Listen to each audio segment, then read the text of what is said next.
The commissioner of the West Coast Conference, Lynn Holzman. Lynn, good to have you back on set. How are you? Good. I'm doing good. Thanks for having me. You bet. We were just talking about the day of rest on a Sunday, and I don't know how much resting you actually get to do because you've got to be thinking about all these logistics. But did you find time to do anything fun yesterday? I had a good, enjoyable dinner last night with some friends and some family I have in town. But, you know, fortunately, I have a great staff, and they were here taking care of all the practices that were taking place and everything. So got to have those people around you to take care of things. How's the tournament gone from the league standpoint so far?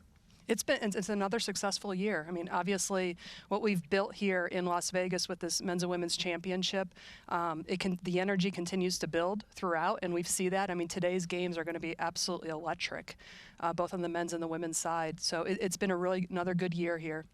Jeff Toriel told us when he joined us last week that he's not sure that there has ever been a year in conference tournament play where there's been so much question about, well, who's going to win, and there's been a ton of parity.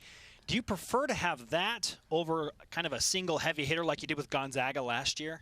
You know, for a single year, I think it gets challenging as a conference because I'm sure we'll certainly talk about this, and everyone has been talking about it. When you have a dominant program, and really what does that do to set you up for participation in the NCAA championship?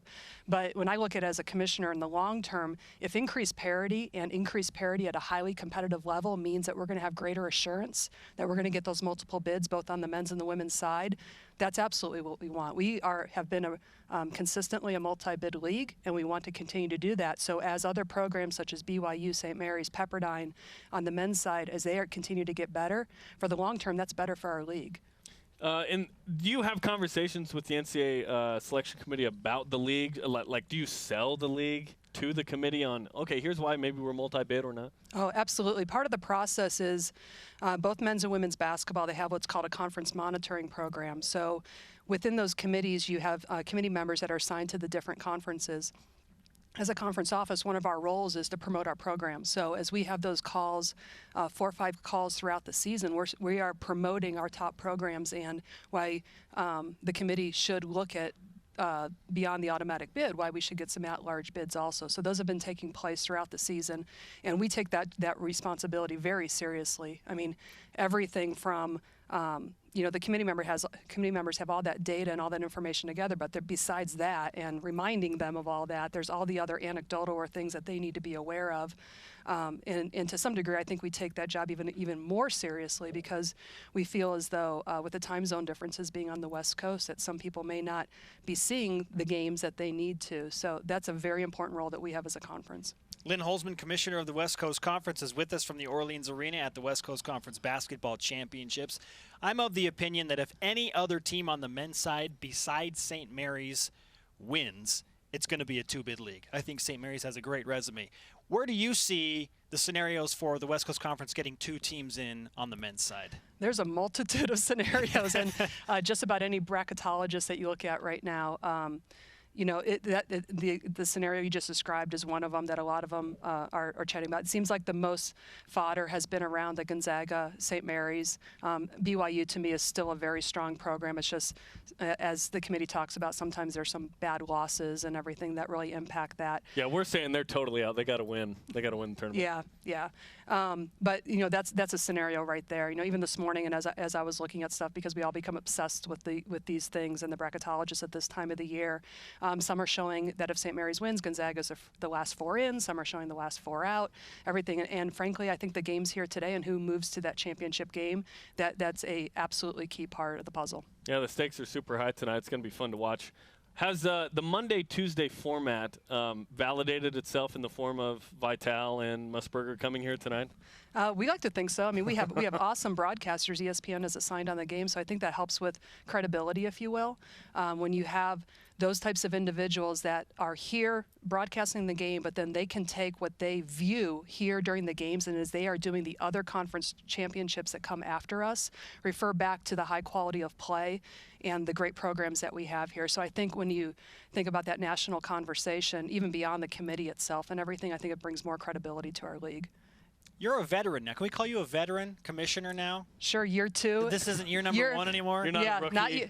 I think after 6 months, they no longer call you a veteran. Or a rookie, okay. yeah. What's been the biggest challenge for you, just from a professional standpoint, in your now 2 years as the commissioner of the West Coast Conference?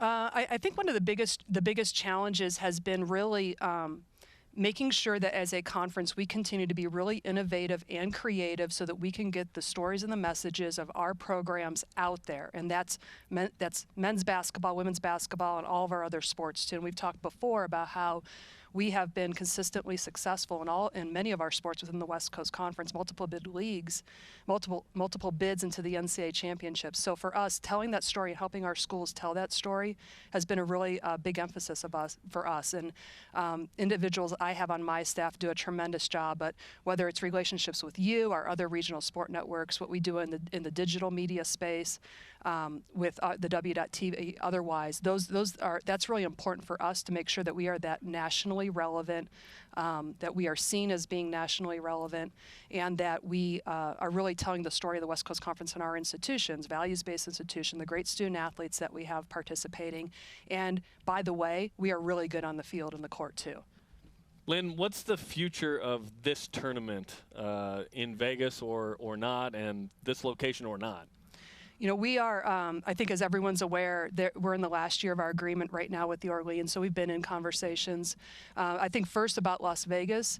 Las Vegas, when the West Coast Conference came here in 2009, it was an opportunity to get to a neutral site for the championship and for our membership that continues to be a primary and a very important component for us in this event.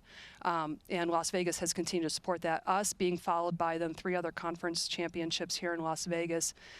We like to say that we are like we start the march to March Madness with the West Coast Conference here. And then with the Orleans Arena itself, they've been tremendous partners up to this point. You know, the environment in here, as we all know, it gets absolutely electric as this place gets fuller and fuller as the tournament progresses.